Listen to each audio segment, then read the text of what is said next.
കുവൈറ്റിൽ തീപിടുത്തത്തിൽ മരിച്ചവരുടെ മൃതദേഹങ്ങൾ ഇന്ന് നാട്ടിലെത്തിക്കും എന്നുള്ള വാർത്ത അതീവ ദുഃഖകരവും സങ്കടകരവുമായിട്ടുള്ളൊരു വാർത്തയാണ്.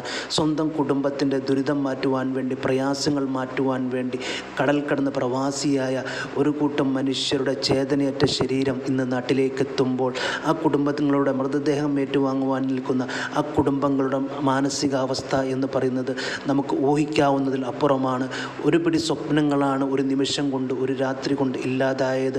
അവരിൽ പലരും നാട്ടിലേക്ക് വരുവാനിരുന്നതും പല പ്രതീക്ഷകളുമായിട്ട് ഈ അടുത്ത ദിവസം, കഴിഞ്ഞ ദിവസം പോയവർ മുതൽ വർഷങ്ങളായിട്ട് കുവൈറ്റിൽ ജോലി ചെയ്യുന്ന വ്യക്തികൾ വരെ അതിനകത്തുണ്ട്.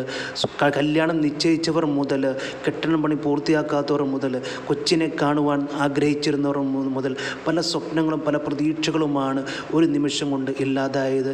ഈ വാർത്ത കേരള ജനതയെ സംബന്ധിച്ചിടത്തോളം വളരെ ദുഃഖകരമായിട്ടുള്ള വാർത്തയാണ്.